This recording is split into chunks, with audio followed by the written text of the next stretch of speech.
શરૂઆતી કારોબારમાં ડોલર સામે રૂપિયો 20 પૈસા જેટલો નબળો થઈને 94.97 પ્રતિ ડોલરની સામે 95.17 પ્રતિ ડોલર ઉપર ખુલ્યો છે અને ત્યારબાદ આપણે જોઈએ તો 95.12ના સ્તર આપણે જોઈ શકીએ છીએ. ઉલ્લેખનીય છે કે ડોલર ઇન્ડેક્સ ફરી એક વખત 101 ડોલરને પાર થતો જોવા મળ્યો છે અને ક્રૂડમાં ફરી ઉછાળાને કારણે રૂપિયા ઉપર દબાણ જોવા મળી રહ્યું છે. વધારે ચર્ચા કરીશું. ટ્રેડબુલ સિક્યોરિટીઝના ભાવિક પટેલ આપણી સાથે જોડાઈ ગયા છે. ભાવિકજી, ગુડ મોર્નિંગ અને સ્વાગત છે આપનું CNBC બજાર પર. અને ભાવિકજી, આપણે ફરીથી ડોલર ઇન્ડેક્સને 101ના પાર જોઈ રહ્યા છે. કાલે થોડો 101ના નીચે આપણે આવતો જોયો હતો અને રૂપિયામાં ફરીથી 95ની ઉપરના સ્તર આપણે જોઈ રહ્યા છે. તો તમે કઈ રીતે જોઈ રહ્યા છો? આગળ FOMCની મિનિટ્સ ઉપર પણ નજર બનેલી છે અને જે ઈરાન અને યુએસની વચ્ચે પણ થોડા એસ્કેલેશન દેખાઈ રહ્યા છે. તો આ બધાની કરન્સી પર કઈ રીતની ઇમ્પેક્ટ રહેશે? ગુડ મોર્નિંગ જન્નાજી. આઈ થિંક આ બધાની કરન્સી પર તો નેગેટિવ ઇમ્પેક્ટ જ રહેશે, કારણ કે આપણે ઓવરનાઇટ જોયું છે કે જે એસ્કેલેશન છે, જે જીઓપોલિટિકલ કન્સર્ન્સ છે, પાછા વધ્યા છે.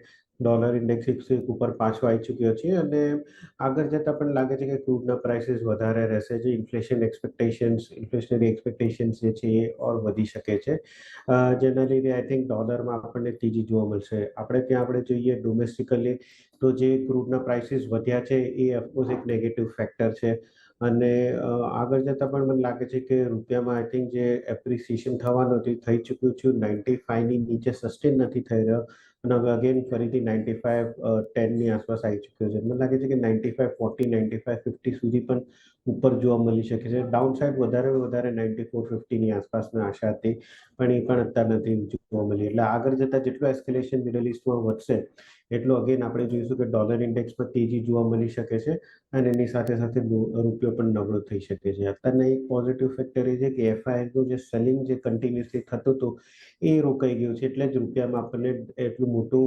ડેપ્રિસિએશન જોવા નથી મળી રહ્યું. પણ આઈ થિંક આગળ જતાં 95-50થી 95-70 સુધીનું જે લેવલ્સ જે છે એ આપણે રૂપિયામાં એક્સપેક્ટ કરી શકીએ છીએ કે શોર્ટ ટર્મ આવી શકે છે.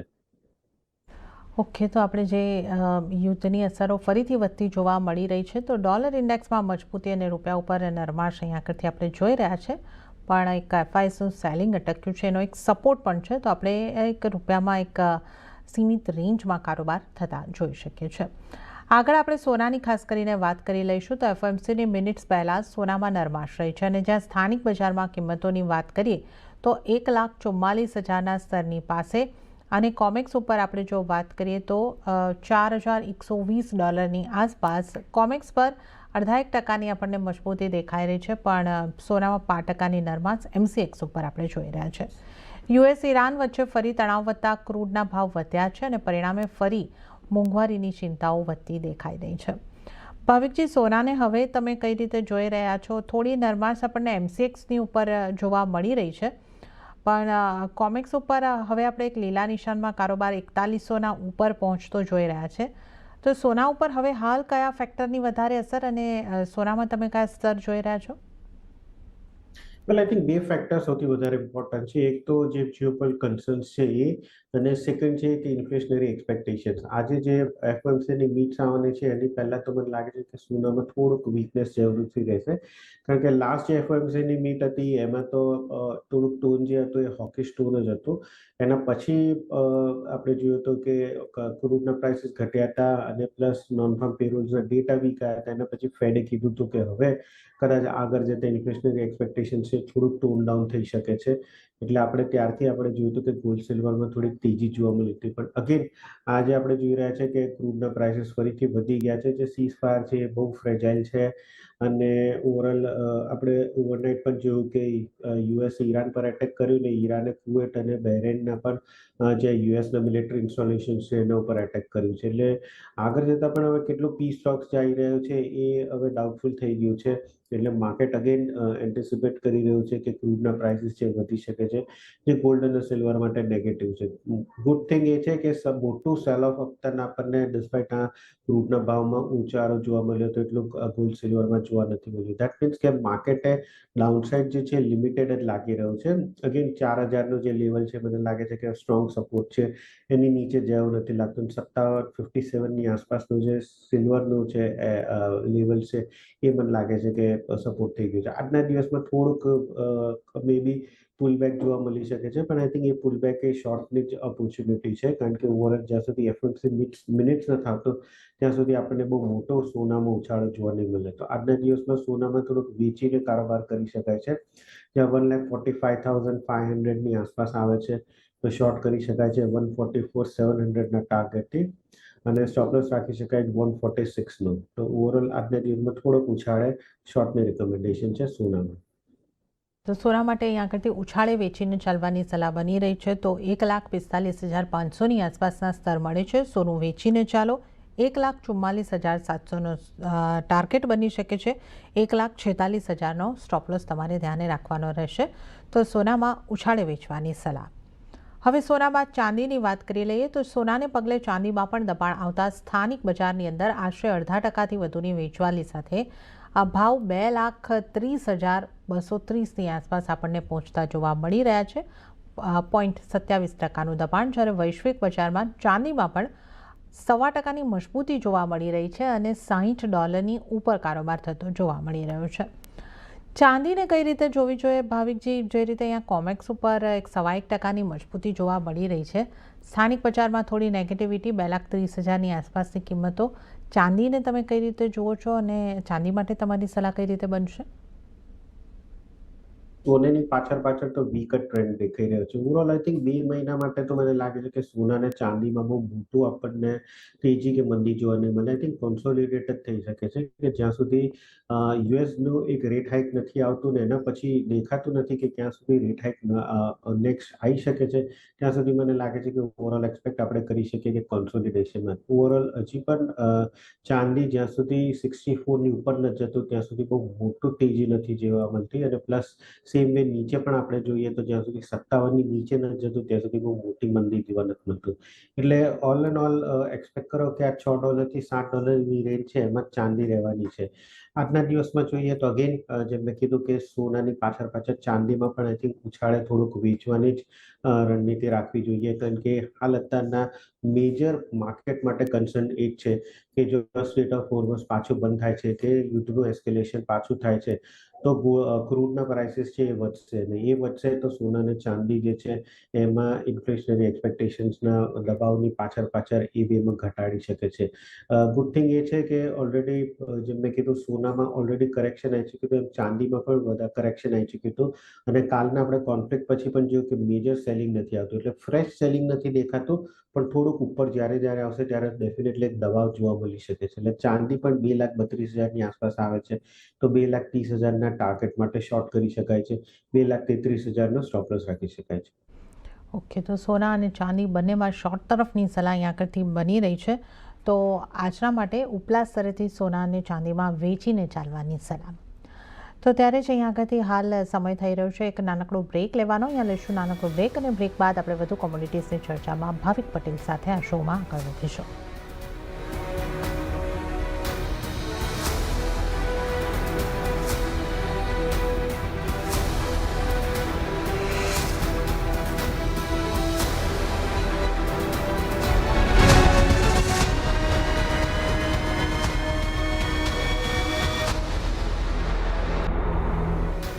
બ્રેક બાદ કોમોડિટી લાઈવમાં આપનું ફરી એક વખત સ્વાગત છે. આજે આપણી સાથે કોમોડિટીની ચર્ચા કરવા ભાવિક પટેલ જોડાયેલા છે. હવે આપણે ક્રૂડના કામકાજ પર નજર કરી લઈએ તો પશ્ચિમ એશિયામાં તણાવ ફરી વધતા ક્રૂડ ઓઇલની કિંમતોમાં નીચલા સ્તરેથી રિકવરી જોવા મળી છે. બ્રેન્ટના ભાવ આશરે 2% જેટલા વધુ વધીને $76 પાર પહોંચ્યા છે. નાઇમેક્સ ક્રૂડની જો આપણે વાત કરી લઈએ તો નાઇમેક્સ ક્રૂડમાં પણ આપણે $70ની ઉપરનો કામકાજ જોઈ રહ્યા છીએ. ઇવન 3.24%ની મજબૂતી સાથે 72 ઉપર નાઇમેક્સ. બ્રેન્ટની જે રીતે આપણે વાત કરી $76ની ઉપર 76.56 પર 3.25%ની મજબૂતી અહીંયા આગળ પણ, અને એમસીએક્સમાં પણ 3%ની આસપાસની મજબૂતી થવા જઈ રહી છે. અત્યારે 6,900 પર કામકાજ જોવા મળી રહ્યું છે. ઉલ્લેખનીય છે કે યુએસએ ઈરાનના ગ્લોબલ માર્કેટમાં ઓઇલ વેચવા પર આપેલી છૂટ પાછી લઈ લીધી છે અને સ્ટ્રેટ ઓફ હોર્મુઝથી ઓઇલની આવક જાવક પણ હવે અનિશ્ચિતતા બની રહી છે, જેનો સપોર્ટ કિંમતોને મળી રહ્યો છે.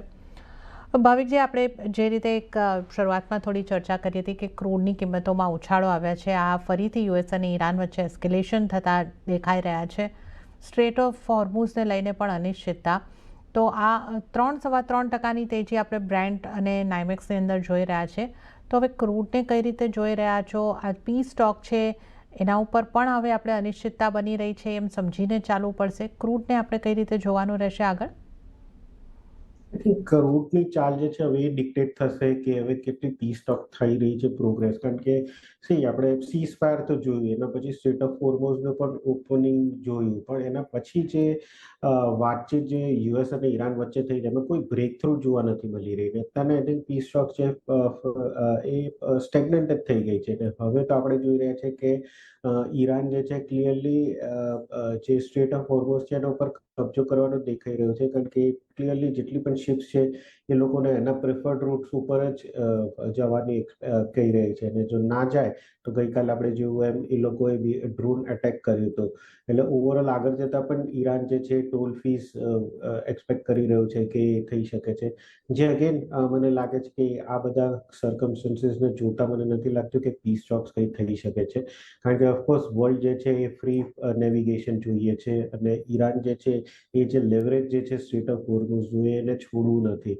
અને આની પહેલા પણ આપણે જોયું કે જ્યારે સ્ટ્રેટ ઓફ હોર્મુઝ ઓપન થયું હતું ત્યારે ખાલી 60% ઓફ ધ ટ્રાફિક જ ઓપન થયું હતું. કારણ કે મોસ્ટ ઓફ જે શિપ્સ જે પાસ થઈ હતી એ બધી સ્ટેટ ઇન્સ્યોરન્સ શિપ્સ હતી, જેમ કે કુવેટની હતી, કતારની હતી, કે જેનું ઇન્સ્યોરન્સ જે છે એ સ્ટેટ સ્પોન્સર્ડ હતું, એ કન્ટ્રી સ્પોન્સર્ડ હતું. અત્યારે હજી પણ આપણે થર્ડ પાર્ટી શિપ્સ જોઈએ છે, કાર્ગો શિપ્સ જોઈએ છે, તો એનો પ્રીમિયમ એટલા બધા હાઈ છે કે અત્યારે એ લોકો પાસ નથી થઈ રહી. એટલે જે કન્ટ્રીઝ જે છે એ લોકોને જ પોતાની શિપ્સો જઈ રહી છે. એટલે ઓવરઓલ મને લાગે છે કે જો આ પણ બંધ થઈ જશે તો આગળ જતા ક્રૂડના પ્રાઇસીસ છે અગેન ફરીથી હાઈ થઈ શકે છે. એટલે ઓવરઓલ આગળ જતા હવે કેવી સિચ્યુએશન થાય છે એના ઉપર મેઇન ક્રૂડના પ્રાઇસીસ પર ડિપેન્ડ છે. બટ અત્યારના તો મને લાગે છે કે પ્રાઇસીસ જે છે એ તેજી તરફ જ છે. ઓવરઓલ આજના દિવસમાં પણ બાય ઓન ડિપ્સની સ્ટ્રેટેજી રાખવી જોઈએ.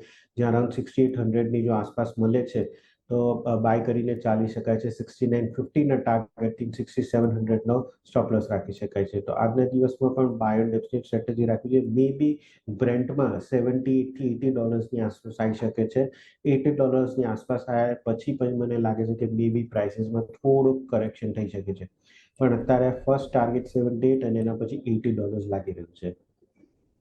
ઓકે, તો અહીંયા આગળથી ક્રૂડમાં તેજી જોવા મળી રહી છે, અને બ્રેન્ટની વાત કરીએ તો પહેલો ટાર્ગેટ $78 અને ત્યારબાદ $80 પર બની શકે છે. MCX ના લેવલની આપણે વાત કરી લઈએ. આજના માટે ખરીદી કરીને ચાલવાની સલાહ છે 6800ની આસપાસથી, અને 6700નો સ્ટોપ લોસ 6950ના ટાર્ગેટ અહીંયા આગળથી ક્રૂડમાં જોવા મળી શકે છે. તો ક્રૂડમાં ખરીદી કરીને ચાલવાની સલાહ. ક્રૂડ બાદ નેચરલ ગેસની પણ જો વાત કરી લઈએ તો શરૂઆતી કારોબારમાં સ્થાનિક બજારમાં નેચરલ ગેસની કિંમતોમાં મામૂલી તેજી સાથેનું કામકાજ જોવા મળ્યું છે, અને જો આપણે લેવલ્સની વાત કરીએ તો લગભગ 312ના આસપાસના લેવલ્સ આપણને નેચરલ ગેસની અંદર જોવા મળી રહ્યા છે. ભાવિકજી, નેચરલ ગેસને કઈ રીતે જોવું જોઈએ અને આપની નેચરલ ગેસ માટે કઈ રીતની સલાહ બનશે? નેચરલ હજી પણ આપણે જોઈએ તો ઓવરઓલ સ્ટોક જ છે 300 થી 320ની વચ્ચે. બટ ફંડામેન્ટલ્સ મને લાગે છે કે હજી પણ પોઝિટિવ છે. એક તો આપણે જોયું કે અગેન સ્ટેટ ઓફ હોર્મુઝ છે પાછું બંધ થઈ શકે છે. એટલે યુરોપનું જે એલએનજી જે મિડલ ઇસ્ટથી આવતું હતું એ પાછું બંધ થઈ શકે છે. સેકન્ડ આપણે જોઈએ તો યુએસમાં અત્યારના વેધર ફોરકાસ્ટ છે એ થોડું ગરમી દેખાડી રહ્યો છે, એટલે કુલિંગ ડિમાન્ડ થઈ શકે છે. પ્લસ યુરોપની આપણે ઇન્વેન્ટરીઝ પણ જોઈએ તો ગયા વર્ષ કરતાં આ વખતે ગયા વર્ષ 69% હતું, અત્યારના 47% છે. એટલે ઇન્વેન્ટરીઝ પણ એ લોકોની ઓછી છે. એટલે આગળ જતાં મને લાગે છે કે ડિમાન્ડ યુરોપ તરફથી પણ સ્ટ્રોંગ રહેવાની છે. અત્યારના નેચરલ ગેસમાં બહુ મોટી મૂવમેન્ટ નથી, જેમ મેં કીધું 300 થી 320ની વચ્ચે સ્ટક થઈ ગયું છે. પણ જ્યારે પણ નીચે 308ની આસપાસ આવે છે તો બાયની રેકમેન્ડેશન રહેશે. 315 થી 316નો ટાર્ગેટ રાખી શકાય છે, અને નીચે 306નો સ્ટોપ લોસ રાખી શકાય છે. ઓકે, તો અહીંયા આગળથી ખરીદી કરીને ચાલવાની નેચરલ ગેસ માટે પણ સલાહ બની રહી છે, અને 306નો સ્ટોપ લોસ રાખીને તમે ખરીદારી તરફ રહી શકો છો. તો નેચરલ ગેસ ઉપર ખરીદારી કરવાની સલાહ. મેટલ્સની પણ આપણે વાત કરી લઈએ. ખાસ કરીને આપણે જે રીતે જોઈ રહ્યા છે ડોલર ઇન્ડેક્સમાં ઉછાળો આવતો જોવા મળ્યો છે. અને જો સ્થાનિક બજાર પર મેટલ્સના કામકાજ પર નજર કરી લઈએ તો તમામ મેટલ્સમાં ખરીદારી તરફનો માહોલ આપણને થોડો જોવા મળી રહ્યો છે. એલ્યુમિનિયમમાં લગભગ 1% આસપાસની મજબૂતી, કોપર 5% મજબૂત અને ઝિંક 0.5% આસપાસની મજબૂતી બતાવી રહ્યું છે. ભાવિકજી, મેટલ્સને કઈ રીતે તમે જોઈ રહ્યા છો? આઈ થિંક મેટલમાં એલ્યુમિનિયમ આઈ થિંક સૌથી પહેલી ટોપિક રહેશે, કારણ કે મિડલ ઇસ્ટમાં કોઈ પણ કોન્ફ્લિક્ટ થાય છે તો અગેન સપ્લાય સાઇડ ઇસ્યુ છે એ થઈ શકે છે. એટલે જ આજે જોયું કે બધી બેઝ મેટલ્સમાં એલ્યુમિનિયમમાં સૌથી વધારે તેજી થઈ. જેટલી જીઓપોલિટિકલ કન્સર્ન્સ મિડલ ઇસ્ટમાં વધશે એમ એલ્યુમિનિયમના પ્રાઇસીસ વધી શકે છે. સેકન્ડ, આપણે જોયું કે ચાઇનાની ઇન્વેન્ટરીઝ જે છે એલ્યુમિનિયમની એ સતત ઘટી રહી છે, કારણ કે ચાઇનાએ કેપ મૂક્યો હતો પ્રોડક્શન ઉપર એલ્યુમિનિયમનું, અને એ જોતા લાગી રહ્યું છે કે જે મેજર સરપ્લસ હતું એ ધીમે ધીમે ઓછું થઈ રહ્યું છે. એટલે ફંડામેન્ટલ્સ એલ્યુમિનિયમના સ્ટ્રોંગ થઈ રહ્યા છે. ટેકનિકલી પણ આપણે જોયું હતું કે 390 થી 325 સુધીનું એક કરેક્શન જોવા મળ્યું હતું જ્યારે સ્ટ્રેટ ઓફ હોર્મુઝ ઓપન થયું હતું. એટલે ક્રૂડની પાછળ એ પણ એક ઓવરસોલ્ડમાં આવી ચૂક્યું હતું. એટલે ટેકનિકલ બાઉન્સ બેક પણ એક્સપેક્ટેડ હતો. પ્લસ હવે ફરીથી સ્ટ્રેટ ઓફ હોર્મુઝ ક્લોઝ થઈ શકે એ બધાના ન્યૂઝ પાછળ આપણને તેજી જોવા મળે છે. તો સૌથી પહેલા એલ્યુમિનિયમ મારે ટોપિક રહેશે કે જ્યાં 336 ચાલી રહ્યો છે. કરંટ માર્કેટ પ્રાઇસથી જો બાયની રિકમેન્ડેશન આપીશ, પોઝિશનલી 342નો ટાર્ગેટ રાખી શકાય છે 330ના સ્ટોપ લોસથી. આ 3 થી 4 દિવસનો વ્યૂ છે.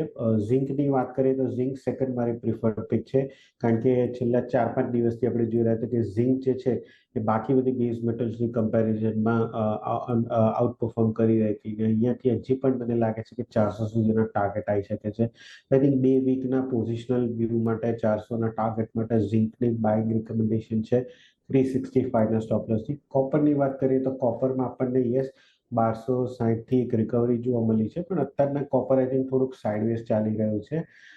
એટલે કોપરમાં થોડુંક મારું વેઇટ એન્ડ વોચનું વ્યૂ રહેશે. જ્યાં સુધી 1290ની ઉપર નથી બંધ થતું ત્યાં સુધી મને કન્વિક્શન નથી, પણ 1260ની નીચે પણ મેજર બ્રેકડાઉન દેખાઈ નથી રહ્યો. એટલે 1260થી 1290ની રેન્જમાં ટ્રેડ કરી લે છે. કોપર અત્યારે થોડુંક વેઇટ એન્ડ વોચ છે. એલ્યુમિનિયમ અને ઝિંક આ બે પોઝિશનલી બાઇંગ દેખાઈ રહી છે.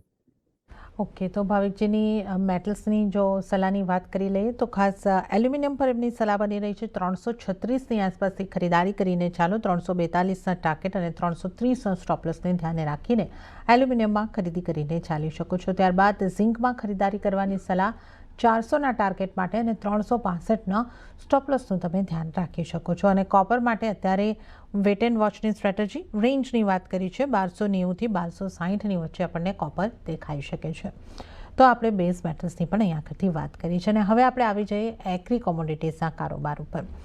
એગ્રી કોમોડિટીઝમાં ભાવિકજી, આપણે ગઈકાલે જે ગુવાર પેક છે, ગુવાર ગમ, ગુવાર સીડ, એમાં સારી મજબૂતી સાથેના આપણે બંધ થતા જોયા હતા. એનસીડીએક્સના કારોબારની આપણે વાત કરીએ તો પણ આજે લાલ નિશાનમાં કારોબાર દેખાઈ રહ્યો છે. તો ગુવાર ગમ, ગુવાર સીડને તમે કઈ રીતે જોઈ રહ્યા છો?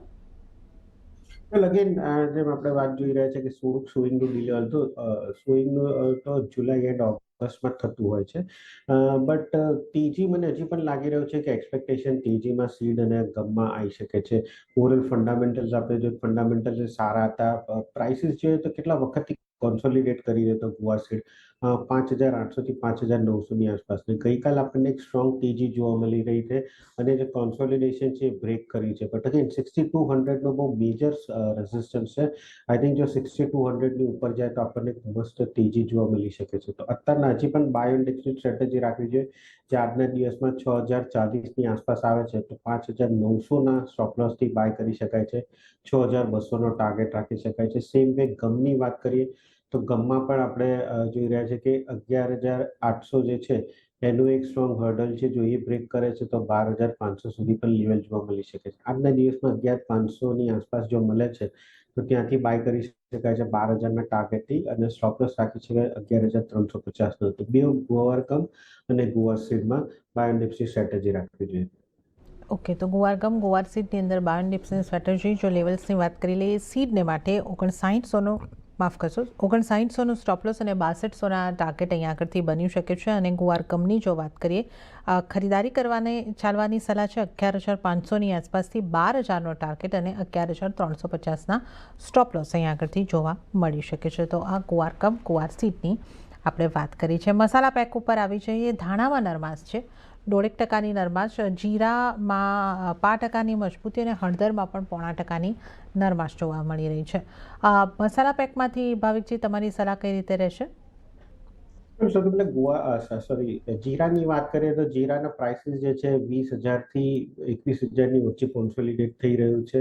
આઈ થિંક મેજર જે ડાઉનસાઇડ આવવાનું તો આવી ચૂક્યું છે. અપસાઇડની હજી પણ લિમિટેશન છે, કારણ કે એક્સપોર્ટની ડિમાન્ડ જે છે થોડીક ડલ છે. એટલે હું માનું છું કે 22,000 થી 20,000 એક બ્રોડ રેન્જમાં જ જીરું ટ્રેડ કરશે. અત્યારના 2-3 દિવસથી થોડીક પોઝિટિવિટી જોવા મળી રહી છે, તો ટ્રેન્ડ જોડે જવાઈ શકાય છે કે જ્યાં 21,200ના ટાર્ગેટ માટે બાય કરી શકાય છે કરંટ માર્કેટ પ્રાઇસથી, અને સ્ટોપ લોસ રાખી શકાય છે 20,200નો. હળદરની વાત કરીએ તો હળદરમાં ઓલરેડી સારી આપણને તેજી જોવા મળી ચૂકી છે. તો પ્રાઇસીસ 2 દિવસથી થોડુંક પ્રોફિટ બુકિંગ જોવા મળી રહ્યું છે. આઈ થિંક આ પ્રોફિટ બુકિંગ હજી પણ એથી કન્ટિન્યુ થઈ શકે છે, 17,300ની આસપાસ આવી શકે છે.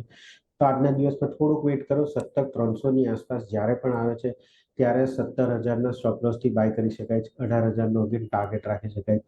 ધાણાની વાત કરીએ તો ધાણા આઈ થિંક સારા બધા સ્પાઇસ કોમ્પ્લેક્સમાં મને લાગે છે કે સૌથી સ્ટ્રોંગ એનો આ વર્ષે રિટર્ન આવવાનું છે. હજી પણ જે રિટર્ન જે છે મને લાગે છે ખતમ નથી, તો અહીંયાથી પણ બીજી પણ આપણને રિટર્ન જોવા મળી શકે છે.